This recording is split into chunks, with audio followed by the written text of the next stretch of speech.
जी तो गाइस आज के इस ट्यूटोरियल के अंदर हम डिस्कस करने वाले हैं कि हमारे पास ऑपरेटर्स क्या होते हैं डार्ट के अंदर और उनका क्या काम है। ठीक है, तो सबसे पहले हम यहाँ पे देखते हैं इंट्रोडक्शन टू दी ऑपरेटर्स, कि हमारे पास ऑपरेटर्स बेसिकली हैं क्या। तो यहाँ पे वो कहता है कि an operator is a special symbol. Operator हमारे पास क्या होते हैं, कुछ स्पेशल टाइप के सिंबल होते हैं जिनको use to perform an operations.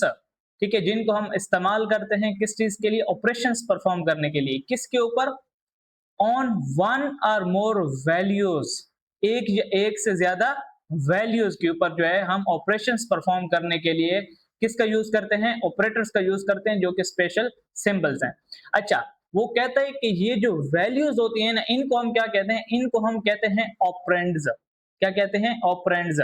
मतलब कि जिन वैल्यूज के ऊपर आप ऑपरेशंस परफॉर्म करेंगे यूजिंग ऑपरेटर, उन वैल्यूज को आप क्या कहेंगे, आप बोलेंगे उनको ऑपरेंड्स। ठीक है, चाहे फिर वो वेरिएबल्स हों, चाहे फिर वो नॉर्मल वैल्यूज हों, चाहे फिर वो कुछ भी हो, आपने उनको क्या बोलना है, आपने उनको ऑपरेंड बोलना है।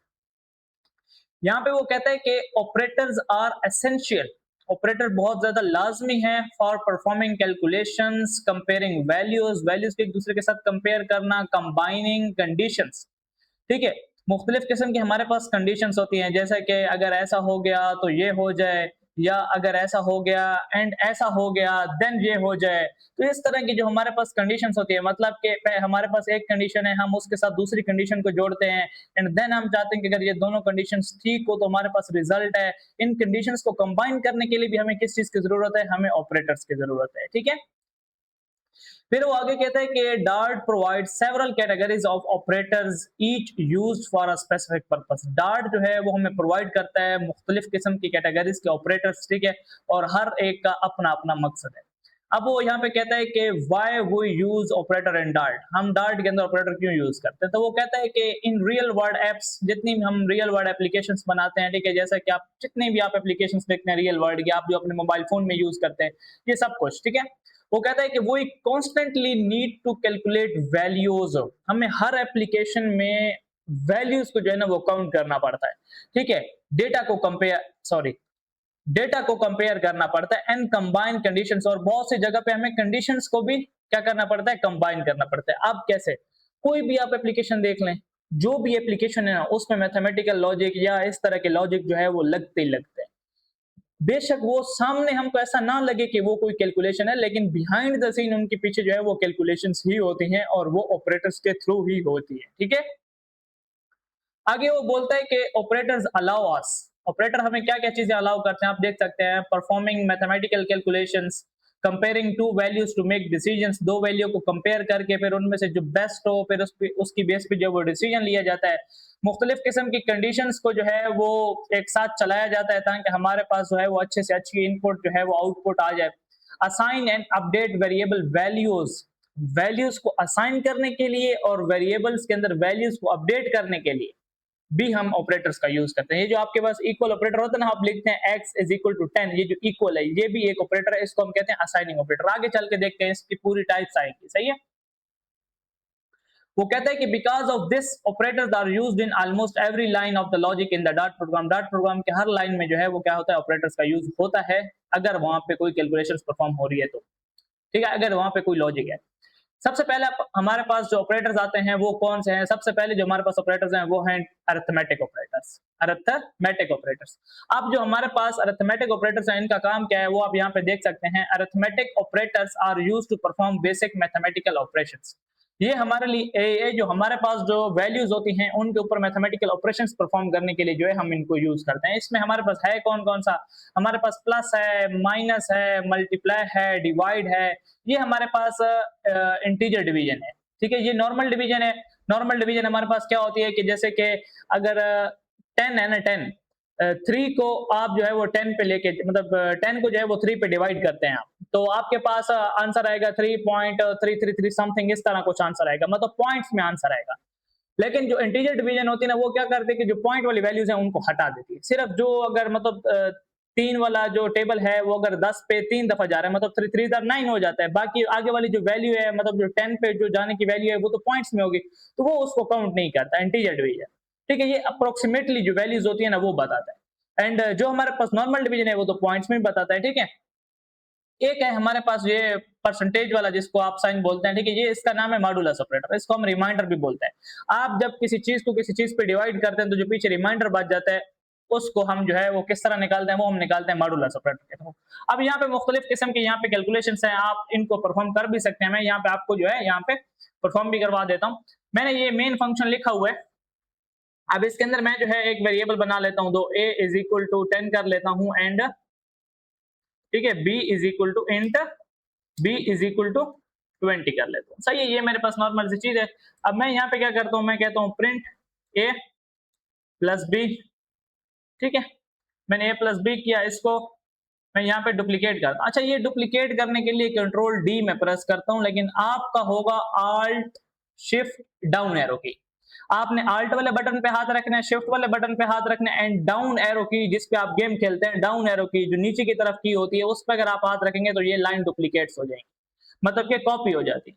अब आप इसको चेंज भी कर सकते हैं। आप जाएं यहाँ पे, ये जो नीचे सेटिंग ऑप्शन है यहाँ पे जाएं, यहाँ पे जाने के बाद ये कीबोर्ड शॉर्टकट्स पे जाएं, यहाँ पे क्लिक करें। आप यहाँ पे आपने सर्च करना है copy line down, copy line down. तो ये यहाँ पे मैंने कंट्रोल प्लस डी रखा हुआ है, ठीक है। तो आपने यहाँ पे क्लिक करना है ये एडिट वाले बटन पे, यहाँ पे आपने कंट्रोल प्लस डी जब आप प्रेस करेंगे तो वहां पे आपने ओके प्रेस कर देना एंड देन यहाँ पे आपकी जो की है वो शॉर्टकट कंट्रोल प्लस डी हो जाएगी। सही है।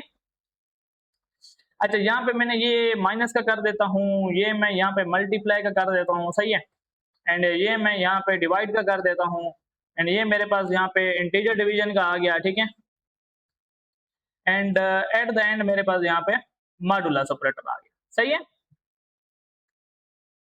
ये मेरे पास मॉडुलस ऑपरेटर। अब मैं 20 ऊपर कर देता हूँ ना, और यहाँ पे b की वैल्यू मैं 3 करता हूँ। सही है, इस तरह मैं कर लेता हूँ ताकि मेरे पास जो है ना ये डिवीजन वाले बीसी के अंदर कवर हो जाए, ठीक है। अब मैं क्या करता हूँ कि मैं इसको कर लेता हूँ रन।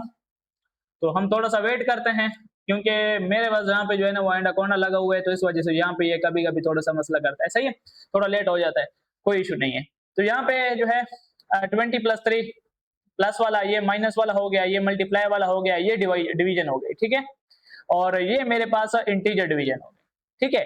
अब ये डिवीजन थी ना, नॉर्मल डिवीजन जो है ना, आप उसमें देखें तो मेरे पास पॉइंट के आंसर हैं, मतलब पॉइंट्स वाला जो वैल्यूज है वो भी मेरे पास आंसर में शामिल है, लेकिन जो नॉर्मल डिवीजन है वहां पे नहीं है, वहां पे जस्ट जो इंटीजर नंबर है वो है, बाकी आगे वाली पॉइंट वाली चीज जो है वो हटा दी गई है। एंड ये मेरे पास जो है वो रिमाइंडर बचा। अगर आप 3 वाले टेबल लेके जाते हैं ना 20 पे, तो वो 3 6 और 18 होता है एंड आपके पास 2 जो है वो रिमाइंडर बच जाता है। सही है, तो ये हो गया आपका अरिथमेटिक ऑपरेटर्स, ठीक है। नेक्स्ट हम देखते हैं हमारे पास क्या है। नेक्स्ट है हमारे पास रिलेशनल ऑपरेटर, जिन्हें हम कंपैरिजन ऑपरेटर्स भी कहते हैं। अब ये हमारे पास क्या होता है जी, relational operators are used to compare two values, they always return a bool result. ये हमारे पास जो है, ये जब भी आप जो है ना इसको यूज करेंगे ना रिलेशनल ऑपरेटर्स को, तो मतलब ये कंपैरिजन ऑपरेटर होते हैं। कंपैरिजन में क्या होता है, या तो आंसर ट्रू आता है या फॉल्स होता है, मतलब दो वैल्यूज का आपस में कंपैरिजन होता है, या तो वो वैल्यू बड़ी होती है या छोटी होती है, या बराबर होती है या बराबर नहीं होती। इस तरह के जो भी आपके पास आंसर होते हैं उसकी जो वैल्यूज आती है वो आपके पास किस में आती है, ट्रू और फॉल्स में होती है, ठीक है। तो इनको हम कहते हैं कौन सा ऑपरेटर है, रिलेशनल ऑपरेटर, ठीक है। रिलेशनल ऑपरेटर भी आप बोल सकते हैं, कंपैरिजन ऑपरेटर भी आप बोल सकते हैं। अब इसमें हमारे पास कौन कौन सा ऑपरेटर है, एक हमारे पास इक्वल टू है, एक हमारे पास नॉट इक्वल टू है, एक ग्रेटर देन है, एक लेस देन है, एक greater than or equal to है, एक less than or equal to है, ठीक है। यहाँ पे फिर आगे उन्होंने बताया हुआ है कि अगर 5 एंड 5 इक्वल होगा तो आपके पास आंसर ट्रू होगा, अगर नॉट इक्वल हुआ तो भी आंसर यहाँ पे, ठीक है, 5 एंड 3 आपस में नॉट इक्वल है ना, तो भी आंसर ट्रू है। यहाँ पे 5 greater than is equal greater than is equal to 3 है तो आंसर ट्रू है। अगर 5 जो है वो less than is equal to 3 है, ठीक है, यहाँ पे ये आंसर गलत है तो आपके पास वैल्यू फॉल्स आएगी। तो मतलब जो रिजल्ट आता है वो हमारे पास बूलियन वैल्यू के अंदर, ठीक है। अब यहाँ पे आप इनको कहाँ पे यूज कर सकते हैं, आप इनको मुख्तलिफ जगह पे मुख्तलिफ चीजों के साथ जो है वो यूज कर सकते हैं। मैं पहले जो है इन सबको यहाँ पे कमेंट आउट किया। कमेंट आउट के लिए आपने सबको सिलेक्ट करना है ऐसे, ठीक है, सबको आपने सिलेक्ट करना है, कंट्रोल प्लस फॉरवर्ड स्लैश दबानी है तो कमेंट हो जाएगा, कंट्रोल प्लस फॉरवर्ड स्लैश दोबारा दबाएंगे तो वो अनकमेंट हो जाएगा। सही है। वैसे आप अगर एक एक अगर आप किसी स्पेसिफिक जगह पे किसी स्पेसिफिक चीज को कमेंट आउट करना चाहते हैं तो उसके शुरू में ये लगा लें। सही है। अच्छा, अब मैं यहाँ पे दो वैल्यू लेता हूँ, int a is equal to int x is equal to, मैं यहाँ पे 5 ले लेता हूँ, सही है, and int y is equal to यहाँ पे मैं 3 ले लेता हूँ। अब इसके ऊपर जो है ना मैं सारे जो है वो क्या करता हूँ, रिलेशनल ऑपरेटर जो है मैं वो यहाँ पे इंप्लीमेंट कर देता हूँ। सही है, सॉरी यहाँ पे मुझे एक्स लिखना है, एक्स, और यहाँ पे मुझे लिखना है वाई, एंड यहाँ पे मुझे लगाना है सेमीकोलन। अब इसको मैं यहाँ पे, हाँ, टोटल मेरे पास यहाँ पे ये 6 होते हैं, 7 होते हैं। मैं यहाँ पे सबके साइन जो है वो चेंज कर देता हूँ, ये हट जाओ, ठीक है? ओए होए! यहाँ पे ये वाला साइन लगाना है, ये वाला। यहाँ पे ये लेस देन, यहाँ पे सिर्फ लेस देन, ठीक है? एंड यहाँ पे सिर्फ ग्रेटर देन, ठीक है? तो यहाँ पे ये मैंने सारे ऑपरेटर लगा लिए। अब x की वैल्यू जहाँ-जहाँ पे जो है वो ग्रेटर देन, लेस देन या आपस में जो है वो ट्रू एंड फॉल्स होंगी, तो क्या कहते हैं, फिर वो मुझे यहाँ पे आंसर देंगे, ठीक है? जब भी आपने 2 वैल्यू को कंपेयर करना है, आपने चेक करना है क्या ये वैल्यू इक्वल है, नहीं है। अब यहाँ पे मुख्तलिफ किस्म की चीज़ों के साथ आप चेक कर सकते हैं। फर्स्ट ऑफ ऑल मैं आपको बहुत ही ज़्यादा सिंपल एग्जांपल देता हूँ। वोटिंग के लिए लोग जाते हैं ना, तो उनकी फ़र्ज़ करें कि अगर आगे चल के डिजिटलाइज़ कंप्यूटर सिस्टम आ जाता है वोटिंग में पाकिस्तान में भी, ठीक है, अभी तक तो नहीं है।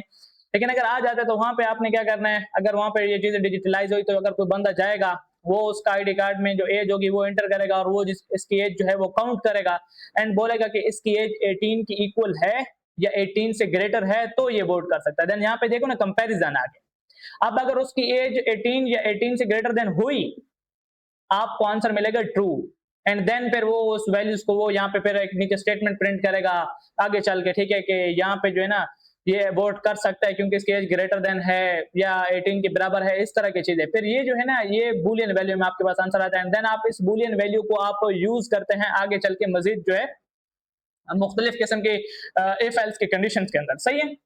अब मैं इसको रन कर लेता हूँ, तो देखते हैं हमारे पास यहाँ पे क्या होता है। यहाँ पे हमारे पास फॉल्स आ गया पहला, फिर दूसरा ट्रू, फिर फॉल्स, फिर ट्रू एंड फिर फॉल्स। फिर आपने इसको जो है ना इसके साथ मैच कर लेना कि क्या ये सही है या नहीं है, ठीक है। ये जो ऊपर मेरा कोड है इसके आपने देखना है, पहले 5 एंड 3 है, ठीक है, तो 5 एंड 3 आपस में इक्वल नहीं है। दूसरी बात, अगर नॉट इक्वल की बात है तो ये बिल्कुल ट्रू है, 5 एंड 3 आपस में नॉट इक्वल है ना, तो यहाँ पे इसका आंसर ट्रू आएगा। 5 ग्रेटर देन इक्वल टू 3 तो इसका आंसर भी ट्रू होगा। 5 लेस देन इक्वल टू 3 तो इसका आंसर जो है वो गलत है, मतलब फॉल्स है। 5 ग्रेटर देन इक्वल टू 3 ये ट्रू हो गया या फॉल्स हो गया, ठीक है। तो आपने इस तरह जो है इन सबको जो है वो देख लेना है। जस्ट ये हमारे पास बहुत ज्यादा बेसिक्स हैं, ठीक है। आगे चल के हम जो है इन सबको भी जो हमारे पास दूसरे प्रोग्राम है उनमें हम यूज करेंगे। अच्छा मैं यहाँ पे लिख देता हूँ, इनके नाम लिख देता हूँ।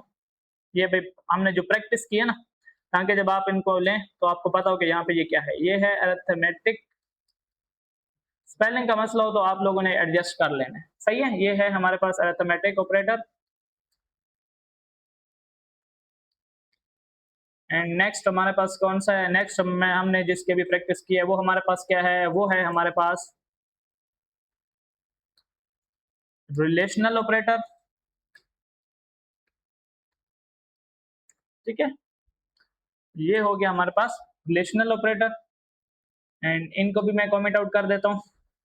आप फिर इनको अनकमेंट कर लेना जब आपको ये फाइल मिल जाए। आपको ये फाइल तो मिल जाएगी ना, ठीक है। आपको ये फाइल डिस्क्रिप्शन के अंदर लिंक होता है, आपको ये मिल जाते हैं फिर। अच्छा नेक्स्ट है हमारे पास लॉजिकल ऑपरेटर। लॉजिकल ऑपरेटर कौन से होते हैं, आपने फिजिक्स के अंदर 3 चीजें पढ़ी होंगी, एंड, और एंड नॉट ऑपरेटर, फिजिक्स में अंदर, ठीक है। अब एंड ऑपरेटर जो है वो कब यूज किया जाता है, आर ऑपरेटर कब यूज किया जाता है, एंड नॉट ऑपरेटर कब यूज किया जाता है। तो यहाँ पे लिखा हुआ है एंड ऑपरेटर की वैल्यू। अच्छा ये जो एंड ऑपरेटर है ना ये भी आपके पास बूलियन वैल्यू ही रिटर्न करते हैं, या तो आपको ट्रू रिटर्न करेगा या फॉल्स रिटर्न करेगा, ठीक है। ये इस तरह ही काम करते हैं जैसे आपके पास रिलेशन ऑपरेटर काम करते हैं। लेकिन यहाँ पे इसमें कंडीशन एक से ज्यादा हो सकती है। वहां पे कंडीशन एक थी ना, मतलब अगर आप रिलेशन ऑपरेटर देखते हैं तो वहां पे 2 वैल्यूज होती हैं और उन दोनों वैल्यूज में या तो कोई चीज ग्रेटर हो रही होती है, कोई लेस देन होती है। लेकिन यहाँ पे और चीज है। अब वो यहाँ पे क्या कहते हैं कि logical operators are used to combine multiple conditions together, multiple conditions together. अब एंड का, आर का और नॉट का अगर आप वो देखते हैं ना truth table, and, or and not operator truth table, तो यहाँ पे इस तरह होता है ना। यहाँ पे अगर मेरे पास कोई इमेज है ना, इमेज ये है एंड, आर एंड नॉट, मैं इसको ओपन करता हूँ। ये कोई वेबसाइट है इंट्रो cs.cs एंड समथिंग, ठीक है। इसमें अंदर हमारे पास ये पड़ा है। थोड़ा सा इसको जूम आउट करता हूँ, इसको इधर, सही है। और किधर चला गया, ये है थोड़ा सा और, एंड ठीक है, ये हमारे पास जो है वो एक वेबसाइट है, इसके अंदर से मैंने ये ले लिया है। अब हमारे पास एंड आर और ये होता क्या है? अब जो हमारे पास 0 होता है वो आपके पास क्या होता है? वो आपके पास होता है फॉल्स, और जो आपके पास 1 होता है वो आपके पास क्या होता है? वो होता है ट्रू। अब and or and not operator जो है वो सिंगल वैल्यू के ऊपर जो है ना वो काम, मतलब सिंगल कंडीशन के ऊपर काम करता है। अब अगर आपने कोई कंडीशन दे के रखी है, जैसा कि आप कहते हैं कि x is equal to 5 is equal to 5, sorry x is equal to y, अगर ये कंडीशन ट्रू है तो नॉट ऑपरेटर जो है वो क्या करता है? इसकी वैल्यू को फॉल्स कर देता है।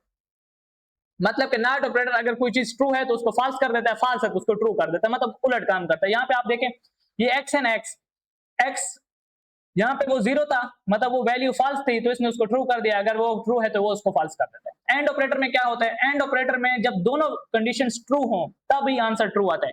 मतलब कि मैं अगर कहता हूं कि x is equal to y, ठीक है, एंड मैं दूसरी कंडीशन लगाता हूं कि x greater than is equal to z, अगर ये दोनों ठीक हुए तब मेरे पास जाके ठीक आंसर आएगा, मतलब तब मेरे पास जाके ट्रू वैल्यू आएगी। अगर इन दोनों में से एक भी कंडीशन फॉल्स हुई एंड के अंदर तो मेरे पास आंसर क्या होगा? फॉल्स आएगा।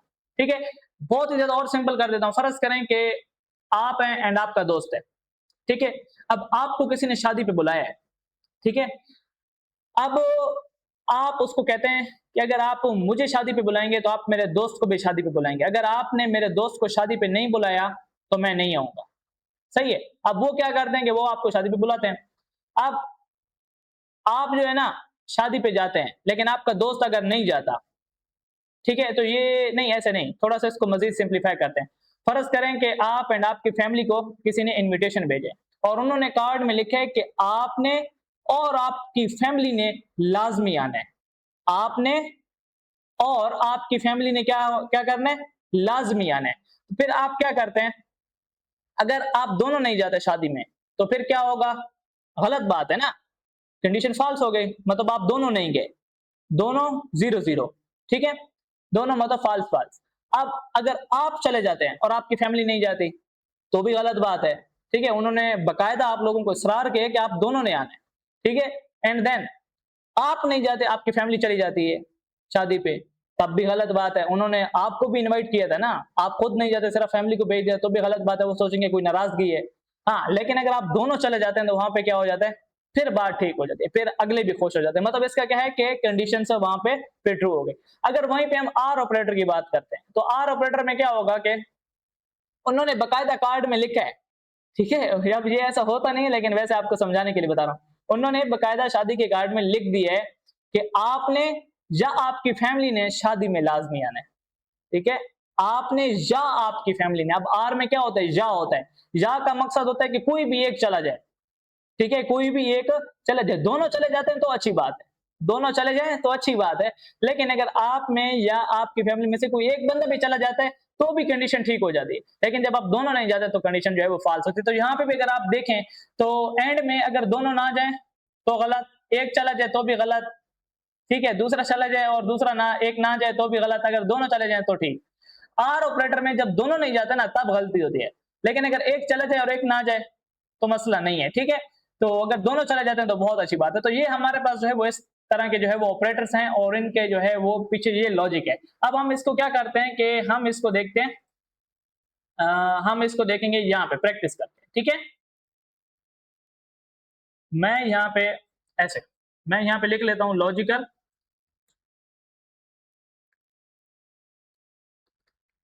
ऑपरेटर्स, ठीक है, ऐसा करता हूँ मैं इसको अलग टैब में ही ओपन कर लेता हूँ, आसानी होगी हमारे लिए, ठीक है। तो यहाँ पे मैंने लॉजिकल ऑपरेटर्स लिख लिया। अब मैं यहाँ पे लिखता हूँ int a is equal to 10, ठीक है, int b is equal to 20 and एक और वेरिएबल बनाता हूँ int c is equal to 50, ठीक है, मैंने ये लिख लिया।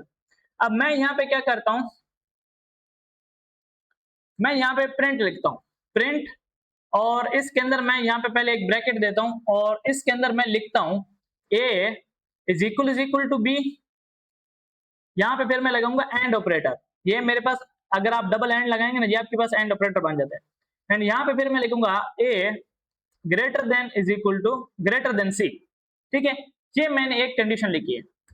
अब यहाँ पे आप देखें, क्या ए बी के बराबर है? नहीं है। क्या ए सी से बड़ा है? नहीं है। दोनों कंडीशन गलत है। और ऑपरेटर कौन सा है? दरमियान में एंड है। जब दोनों कंडीशन गलत हो तो डेफिनेटली आपके पास जो फाइनल आंसर आएगा वो भी क्या होगा? गलत होगा। ठीक है, मैं इसको रन कर लेता हूं। तो देखिए मेरे पास आंसर जो है वो क्या आया है? फॉल्स आया है। ठीक है, नेक्स्ट, अगर यहाँ पे मेरे पास एक कंडीशन ठीक हो जाए, ये मेरे पास ठीक है, अब ए जो है ना वो सी से छोटा है, लेकिन ए जो है वो बी के बराबर नहीं है, तब भी मेरे पास आंसर फॉल्स आएगा। ये देखें, तब भी मेरे पास आंसर क्या आया है? फॉल्स आया। हाँ, मेरे पास अगर दोनों ठीक हो जाएं, मैं कहता हूं कि ए जो है वो लेस देन सॉरी, हाँ, ए जो है वो लेस देन है बी से, less than or equal to b, बिल्कुल कंडीशन ठीक है। बी जो है वो 20 है, ए जो है वो 10 है, ये कंडीशन ठीक है। ए जो है वो सी से भी छोटा है, तो ये भी कंडीशन ठीक है। अब दोनों कंडीशन ठीक है, तो जब मैं रन करूंगा तो मेरे पास क्या हो जाएगा? मेरे पास आंसर जो है वो ट्रू आ जाएगा। सही है। अच्छा, ये हो गया हमारे पास। इसी तरह आर है, आर में अगर दोनों ठीक हो जाती हैं तो फिर डेफिनेटली आपके पास आंसर क्या आ जाता है? आपके पास आंसर आ जाता है ट्रू। मैं यहाँ पे आर ऑपरेटर भी कर देता हूँ। यहाँ पे आर ऑपरेटर में क्या होता है? अगर दोनों ठीक आ जाती हैं तो आपके पास आंसर क्या आता है? आर ऑपरेटर जो है वो इस तरह लगता है। ठीक है, अगर दोनों आपके पास कंडीशंस ठीक होते हैं तो आप तब भी ट्रू होता है, अगर एक भी ठीक हो जाए तब भी ट्रू होता है। ठीक है, तो यहाँ पे पहले मेरे पास ये ट्रू आ जाएगा। ठीक है, आप देखें दो ट्रू आ रहे हैं मेरे पास। क्यों ट्रू आ रहे हैं? एक एंड वाला एंड एक मेरे पास यहाँ पे किस वाला आ रहा है? आर वाला। एंड यहाँ पे अगर मेरे पास एक भी ठीक हो ना, जैसे मैं ये गलत कर देता हूँ एक कंडीशन, ठीक है, तो भी मेरे पास आंसर जो है वो क्या आएगा? ट्रू आएगा। सही है। हाँ, जब दोनों गलत हो जाएंगे तो तब आर ने जो है उसको गलत करते हैं। एंड लास्ट है हमारे पास कौन सा? लास्ट है हमारे पास नॉट ऑपरेटर। तो नॉट ऑपरेटर जो ये होता है, एंड इसका काम क्या है? ये चीजों की वैल्यू को उलट करता है। मतलब अगर ट्रू है तो फॉल्स कर देता है, फॉल्स है तो ट्रू कर देता है। जैसे कि मैं कहता हूं कि ए जो है वो स्मॉल है किससे? बी से। ठीक है, ए जो है वो स्मॉलर देन है किससे? लेस देन है बी से। अब ये इसकी वैल्यू क्या होनी चाहिए? ट्रू होनी चाहिए ना। ए जो है वो लेस देन है बी से, लेकिन ये क्या करता है नॉट ऑपरेटर? उसको फॉल्स कर देता है। सही है, अब आप देखना, ट्रू ट्रू एंड लास्ट वाली वैल्यू उसने फॉल्स, उसने उसका जो आंसर है वो क्या कर दिया? उलट कर दिया। तो ये है हमारे पास लॉजिकल ऑपरेटर्स। एंड नेक्स्ट हम देखते हैं हमारे पास कौन सा है। ये हमारे पास कुछ असाइनमेंट ऑपरेटर हैं। Assignment operators are used to assign and update values in the variable. अब यहाँ पे क्या करता है कि असाइन वैल्यूज, इसको फिर आपने खुद प्रैक्टिस कर लेना, मैं आपको यहीं पे समझा देता हूँ। अगर आप इक्वल लगाते हैं उससे आप किसी वैल्यू को असाइन कर लेते हैं। जैसे कि आप यहाँ पे देखें b इज इक्वल टू 20 मैंने किया, ये 20 किसके पास चला जाता है? b के पास चला जाता है। सही है। एंड नेक्स्ट हमारे पास कौन सा वाला है? हाँ, plus and equal, add and assign. x की वैल्यू अगर है 2, नहीं x की वैल्यू अगर है 5, पहले इसके अंदर पढ़िए x की वैल्यू क्या है? 5। जब आप लिखते हैं ना x plus is equal to 2, तो इसका मतलब क्या होता है कि x के अंदर 2 प्लस कर दो और फिर नई वैल्यू x को असाइन भी कर दो। मतलब कि 5 पहले थी x के अंदर, फिर उसके अंदर 2 प्लस हो गया तो कितनी हो गई? 7 हो गई, और अब x की वैल्यू नहीं क्या होगी? 7 होगी। सही है। तो इसका मतलब, इसको लिखने का तरीकाकार ये जो इस तरह लिखा हुआ है ना, मैं आपको बता देता हूं। पहले मैं इसको यहाँ पे कमेंट आउट करता हूँ, एंड नेक्स्ट नीचे मैं यहाँ पे क्या कर लेता हूँ, यहाँ पे मैं लिखता हूँ असाइनमेंट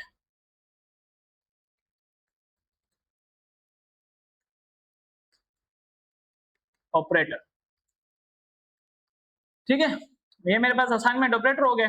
और अगर ऐसा लिखा हुआ है ना x, पहले मैं यहाँ पे वैल्यू बना लेता हूँ, x int x is equal to 5, ये मैंने लिख लिया। अब अगर कहीं पे भी आपको ऐसे नजर आ रहा है, मैं हाँ ऐसे y इज इक्वल टू, ऐसा नहीं ऐसे कर लेता हूँ, x plus is equal to 5, ये जो मेरे पास लिखा हुआ था। अब इसका मतलब क्या है? इसका मतलब ये है कि x की वैल्यू कितनी है? इधर मैं 2 लिखता हूँ। x की वैल्यू पहले थी 5, तो 5 के अंदर 2 प्लस हो जाएगा। ठीक है, 5 के अंदर क्या हो जाएगा? 2 प्लस हो जाएगा, तो कितनी वैल्यू हो जाएगी? 7, और फिर 7 वैल्यू इस x को मिल जाएगी। इसको बेसिकली लिखने का तरीकाकार ऐसे होता है, तो ये उसका शॉर्टकट है, is equal to x plus 2। ये और ये दोनों सेम है, ये चीज और ये चीज सेम है, बस ये जो मैंने लिखे ना x is equal to x plus two, ये उसका शॉर्टकट है। ठीक है, आप इस तरह माइनस के साथ भी कर सकते हैं, मल्टीप्लाई के साथ भी कर सकते हैं, डिवाइड के साथ भी कर सकते हैं, इंटीजर डिवीजन के साथ भी कर सकते हैं। सही है, तो ये वाले फॉर्म जो है आप हर चीज के हिसाब से जो है वो कर सकते हैं। तो अब यहाँ पे भी देखिए x की वैल्यू कितनी है, 5 है ना, 5 प्लस 2 कितना हो जाएगा, 7 हो जाएगा, और 7 किसको मिल जाएगा, यहाँ पे x को। क्लियर, तो ये आपके पास है असाइनमेंट ऑपरेटर, और यहाँ पे आप देखें तो आपके पास कुछ ज्यादा ही है। ठीक है, ये किधर गए, ये देखें, add and assign, subtract and assign, multiply and assign and divide and assign. ठीक है, इंटीजर डिवीजन नहीं है। नेक्स्ट हमारे पास है इंक्रीमेंट एंड डिक्रीमेंट ऑपरेटर। इसका क्या होता है, इंक्रीमेंट एंड डिक्रीमेंट ऑपरेटर में क्या होता है, जब आप लगाते हैं ना किसी भी वेरिएबल के साथ प्लस प्लस, जैसे कि यहाँ पे लिखे ना इंट, ठीक है, देन लिखे काउंट, काउंट एक वेरिएबल का नाम है, और काउंट के पास वैल्यू कितनी है, 5। तो आपने अगर लिखा है काउंट प्लस प्लस, तो ये क्या हो जाएगा, इसकी वैल्यू हो जाएगी 6। प्लस प्लस का मतलब क्या है कि एक वैल्यू जो है वो इंक्रीमेंट कर दो। अच्छा, ये बाय 1 ही इंक्रीमेंट होता है। यहाँ पे ऊपर लिखा हुआ है Dart provides shortcuts to increase और डिक्रीज अ वैल्यू बाय 1। अगर आप सिर्फ किसी वैल्यू में 1 प्लस करना चाहते हैं या 1 डिक्रीज करना चाहते हैं, तो आपने या तो उसके साथ प्लस प्लस लिख देना है या उसके साथ माइनस माइनस लिख देना है। ठीक है, तो इससे उसकी वैल्यू में क्या हो जाएगा, फर्क आ जाएगा। अब मैं अगर यहाँ पे दोबारा लिखता हूँ ना, इनको मैं कमेंट आउट करता हूँ। ठीक है, हमारे पास ये हो गया इंक्रीमेंट एंड डिक्रीमेंट।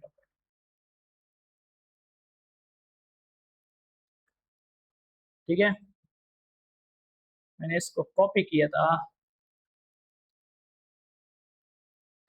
सही है, इसका नाम चेंज करता हूं, इंक्री एंड डिक्री ऑपरेटर। ठीक है, इंक्री एंड डिक्री ऑपरेटर।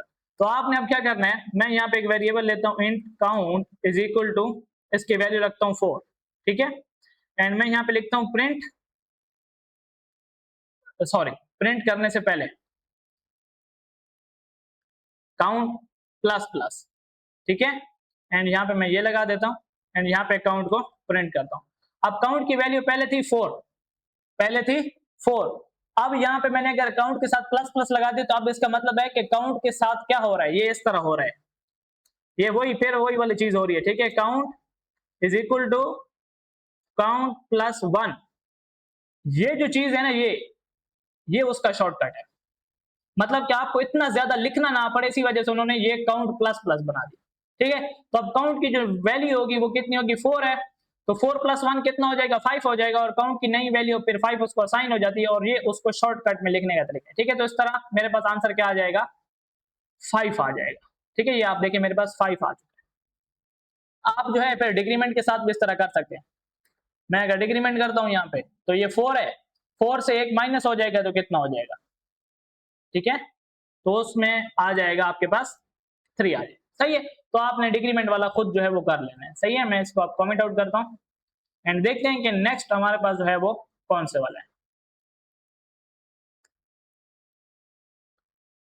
इसका नाम हटाते हैं, देखते हैं हमारे पास नेक्स्ट जो है वो इंक्रीमेंट एंड डिक्रीमेंट के बाद।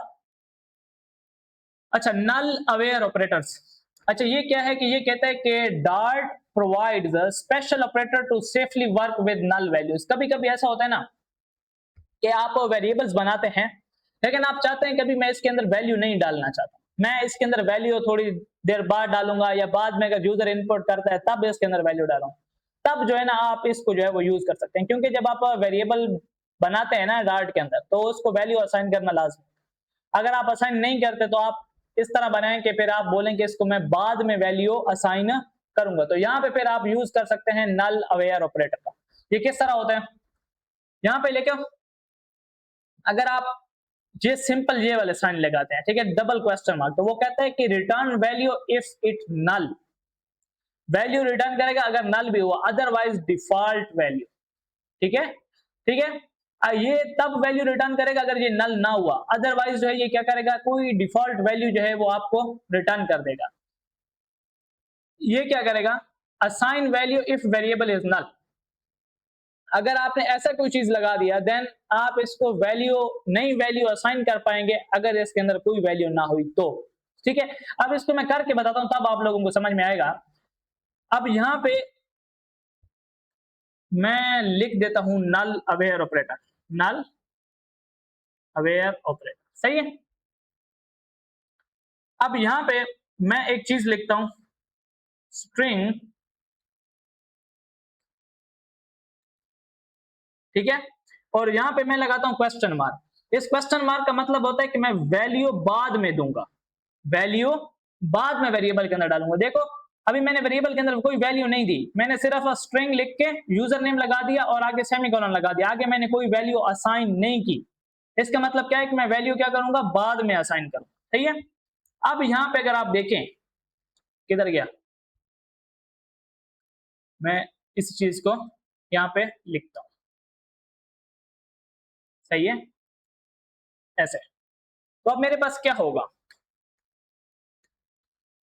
यूजर नेम, ठीक है, मैंने अब देखो इसके अंदर कोई वैल्यू नहीं है ना, तो मैंने लिखा है यूजर नेम और क्वेश्चन क्वेश्चन मार्क, ठीक है, मैंने 2 दफा क्वेश्चन मार्क दिया एंड फिर मैंने लिख दिया गेस्ट। अब इसका मकसद क्या है, इसका मकसद ये है कि अगर यूजर नेम के अंदर कोई वैल्यू नहीं है, मतलब कोई भी वैल्यू नहीं है, तो फिर आपने ये प्रिंट करना है, क्या प्रिंट करना है, ये वाला, ये बाय डिफॉल्ट जो वैल्यू है आपने इस तरफ ये प्रिंट करनी है। मतलब कि अगर कोई वैल्यू नहीं है इस वेरिएबल के अंदर तो आपने ये वाली वैल्यू जो है वो क्या कर देनी है, प्रिंट कर देनी है। अगर आप देखें ना, मैं रन करता हूं ना, ये आप देखिएगा गेस्ट मेरे पास लिखा हुआ गया, लेकिन अगर मैं यूजर नेम को कोई वैल्यू दे देता हूं, यहां पे user name is equal to, मैं यहां पे वैल्यू देता हूं इशफाक, मैंने वैल्यू दी एंड मैंने यहां पे ये लगा। अब आप मुझे बताओ कि क्या प्रिंट होगा, क्या ये आएगा कि नहीं आएगा, रन कर लेते हैं। तो अब आप देखिए मेरे पास इशफाक प्रिंट हो रहा है, गेस्ट मेरे पास प्रिंट नहीं हो रहा, क्यों, क्योंकि वो बाय डिफॉल्ट वैल्यू अब नहीं आएगी, क्योंकि मेरे पास जो वेरिएबल है उसके अंदर वैल्यू नल नहीं है, तो उसके अंदर वैल्यू मौजूद है, सही है। तो ये थे हमारे आज के कुछ ऑपरेटर्स, ठीक है, जिनको हम अपने डेली लाइफ के प्रोग्रामिंग में हर जगह यूज करेंगे एंड भर भर के यूज करेंगे, ठीक है। तो आपने इन ऑपरेटर्स को एक एक बार लाजमी प्रैक्टिस करनी, जस्ट सिंगल बार आपने हर एक ऑपरेटर एक बार लिख लेना है, ज्यादा प्रैक्टिस करने की बिल्कुल जरूरत नहीं, आपने अपना टाइम वेस्ट नहीं करना, सिर्फ एक बार लिख लें ताकि आपको इनका जो कंसेप्ट है वो क्लियर हो, सही है। तो नोट्स वगैरह एंड ये जो फाइल है ये आपको कहां पे मिल जाएगी, आपको वेबसाइट के ऊपर मिल जाती है, ठीक है, वहां पे आपने जाना है, लिंक आपको डिस्क्रिप्शन में मिल जाता है। तो मिलते हैं नेक्स्ट ट्यूटोरियल में, अपना बहुत बहुत ख्याल रखिएगा, अल्लाह हाफिज।